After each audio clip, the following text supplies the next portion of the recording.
Couple more questions to get to before we end here today. Every few years you have new technology that you introduce to improve tracking storms. Are there any new technologies that you will be utilizing here in the near future? Absolutely. We're always looking for the latest and greatest thing here. And this one is kind of a behind the scenes one.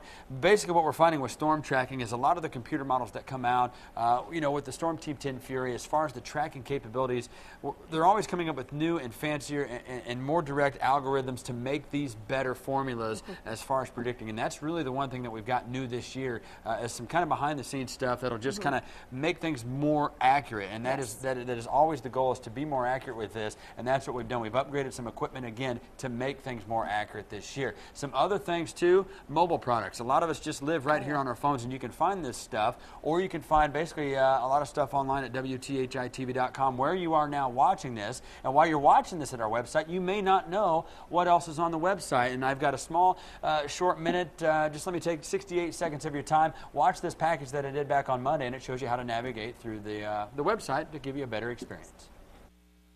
WTHI-TV.com, we've got you covered weather-wise. Forecast, your local radar, all on the home page. Your day part forecast as well, and any National Weather Service alerts, watches, and warnings updated immediately at WTHI-TV.com. The weather pull-down menu gives you more options. Your 7-day forecast, your radar center, as well as our weather blog. And watch what Futurecast does with this. After you click on the main weather tab, it brings you to our main weather site, where your 7-day forecast is in further detail, plus a very cool interactive radar, which will allow you to track severe weather as it moves through the Wabash Valley. Plus our Tower Cam Center, as well as our very own live Storm Team 10 Fury radar. Once you click on that a second time, give it just a few seconds, and in real time you're watching the live Storm Team 10 Fury from your desktop. Plus over here on the right, any current watches and warnings that are out there at this moment. The Radar Center has several different radars for you to look at as well. The local radar, an Indiana and Illinois loop, plus the national radar, so you can see weather patterns develop across the entire United States. And the weather blog has much more information on the day ahead, updated several times a day. All of this information available to you 24 hours, 7 days a week at WTHI-TV.com. And as we were talking, here's our mobile product here, and I'll put it up here so you can kind of hear. Can you guys see that? Very cool, right? That's not...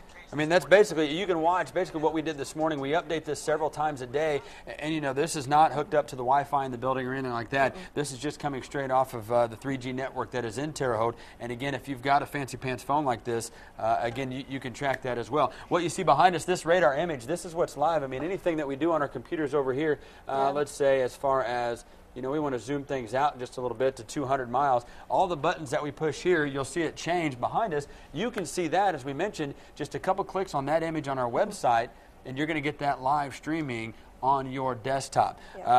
We don't have any more questions here. Kevin has a couple more questions that we're going to get to, but again, the biggest thing this year is we've added much more mobile products, and you can get all of our applications if you've got an iPhone at the App Store, or if you've got an Android-based phone like this one I have right here in my hand, you can find that again at the Android market. So download our apps. We've got all sorts of cool stuff there. We keep updating it with all kinds of information. Watches and warning text products come there as well. Kevin? All right, thanks, Dave. Just a couple more questions here before we wrap up. Who won when it came down to predicting winter weather? I think it was a toss-up. I hit some, Dave hit some, and so I think when we do long-range forecasts, a toss-up is a fairly good result. Is it possible for the Wabash to flood to 3rd Street or beyond? Yes, it is. It happened in 1913, and it could very well happen again. Nobody knows the year, but it is possible because we do live in a valley. And another one is, having such a hard winter, is it true we'll see fewer bugs? Possibly.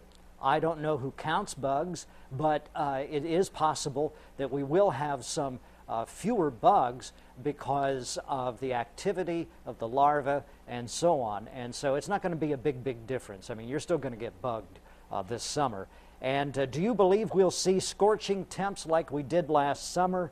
My opinion is that yes, we will.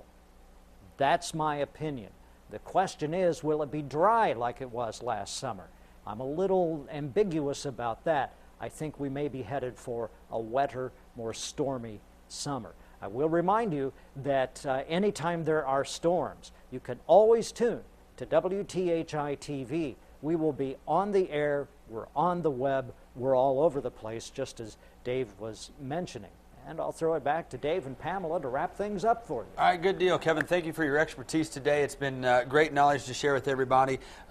We've got one more graphic I want to show you, and you can see it on our weather machine behind us, and we'll get right to this graphic again. During times of severe weather, what we've got basically, you need to have a severe weather kit. What you should have in this kit are batteries, flashlights. I mean, if the power went out like it did with the ice storm, make sure you got enough batteries standing by. Make sure you've got enough water. But with severe weather, a weather radio is the most important piece of technology that you can have with you, because you'll get those alerts instantly through that National Weather Radio. Great stuff there. Review a severe weather plan with your family. We were talking about being out at a playground, being in a manufactured home, something like that. Have a plan to where you're going to feel safe and you know where to go with this. Place the car in the garage if possible, basically to save from hail damage and things like that, just to try to minimize any damage that would be out there. And again, secure outdoor objects like trash cans, chairs, because these wind gusts within thunderstorms have to be above 58 miles per hour to be considered a severe thunderstorm. So if we say, hey, there's a severe thunderstorm in this part of the county or in this city, that's because the wind speeds are greater than about 60 miles per hour. And of course, stay tuned for severe weather updates right here at WTHI-TV.com as well as at WTHI. Pamela, thank you for your time. Thank you. Joe Ostrowski's been helping us out today. Joe, thank you for standing by on the iPad there. Kind of fun, isn't it? Oh, absolutely. And Kevin, of course, with all the expertise and knowledge that he's got to share, again, thank you so much. Well, let's run through these CG graphics real quick, John, if we can do that. Those are still available for the Storm Spotter classes, everybody. You can find this information at our website at WTHI-TV.com. There are links on there, but these are 2-hour classes put on by the National Weather Service to give you all the knowledge you really need to know to solve a lot of your questions, answer a lot of questions on what goes on in severe weather, and then what to look for in the sky and how to be basically better prepared. Protect yourself and be smart about those. And again, all that information for the Storm Spotter classes for both Indiana and Illinois are going across the screen right now. For the exact locations of those, you'll need to go to our website at WTHI-TV.com. If you missed my interview on Monday at midday with Keith Reedy with Ileana Skywarn, great information from that guy. He is a good friend of ours and has been for a very long time. I tell you what, a valuable resource to have. He's going to be back on tomorrow morning. You can catch another live interview with him, and he'll talk more about the severe weather radio and stuff there. In the meantime, looks like a quiet day today. We'll have your full forecast coming up at midday. Temperatures about 60. Yeah, we were talking, and Kevin was talking last night about temperatures hitting 70 tomorrow. We're going to get there, so some warmer weather's on the way. Quick thank you for stopping by WTHI-TV.com. We're going to do more of these as the year goes on and definitely have another one before the winter season. But again, thanks for stopping by. Have a great day. We'll see you back here in just about 23 minutes on WTHI.